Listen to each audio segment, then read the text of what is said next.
అంటున్నారా మీకు స్పష్టత ఉండాలి. నిన్న మన ఒక అపార్ట్మెంట్కు సంబంధించిన చర్చ జరిగింది. ఎందుకంటే అక్కడ జర్నలిస్ట్ మిత్రులు ఉన్నారు. నేను కన్వే చేసిన అది 7 ఎకర్స్ ఉంది.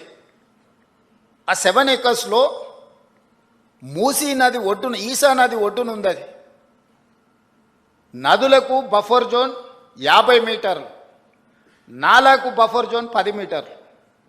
ఈసా నది ఒడ్డున ఇది నాలా అని చూపించి 2004-05లో బిల్డరు అనుమతి తీసుకొని వచ్చి అక్కడ అపార్ట్మెంట్స్ కట్టింది.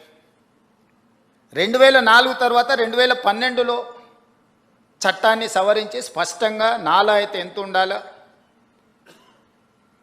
చెరువులు అయితే ఎంత ఉండాలి బఫర్ జోన్, నదులైతే ఎంత ఉండాలి బఫర్ జోన్, కేటగారికల్గా చట్టాన్ని మనం ఆమోదించుకున్నాం శాసనసభలో.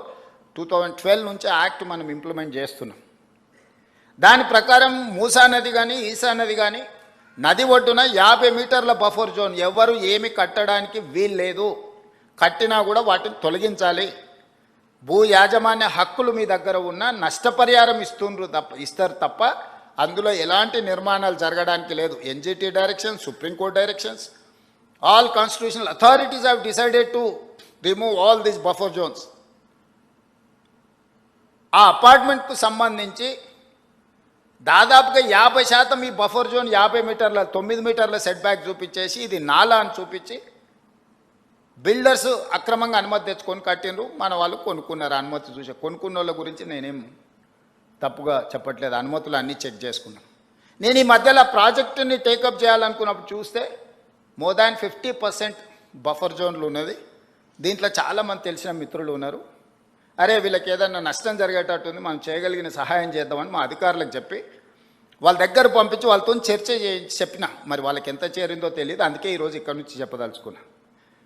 వాళ్ళకి ప్రత్యామ్నాయంగా పక్కనే 7 ఎకరాలకు 7 ఎకరాల ల్యాండ్ ఇచ్చి ఇప్పుడు ఎంతైతే స్క్వేర్ ఫీట్ కన్స్ట్రక్షన్ చేసిందో కొత్త నిర్మాణానికి అవసరమైన డబ్బులు బ్యాంకులో డిపాజిట్ చేస్తా, మీరే ఒక సొసైటీ పెట్టుకొని మీరు కట్టించుకోండి.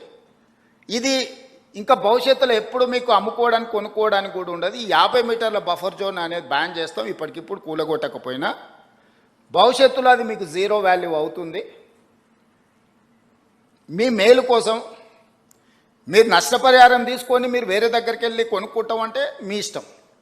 లేదు అంటే మీ ఎంత స్థలం ఉందో అంతే స్థలం ఆ పక్కన ప్రభుత్వ స్థలాన్ని కేటాయించి ఈ నిర్మాణానికి అవసరమయ్యే నిధులు కూడా ప్రభుత్వం ముందే మీ బ్యాంకులో డిపాజిట్ చేస్తుంది. మీరు ఒక అసోసియేషను, మీ ఎట్లాగూ అపార్ట్మెంట్స్ వెల్ఫేర్ అసోసియేషన్ ఉంటుంది కదా, మీరు మీకు డిపాజిట్ చేస్తాం, మీరు కట్టుకోండి అని మేము చెప్పినాం. అది రాజకీయ రంగుగా మారి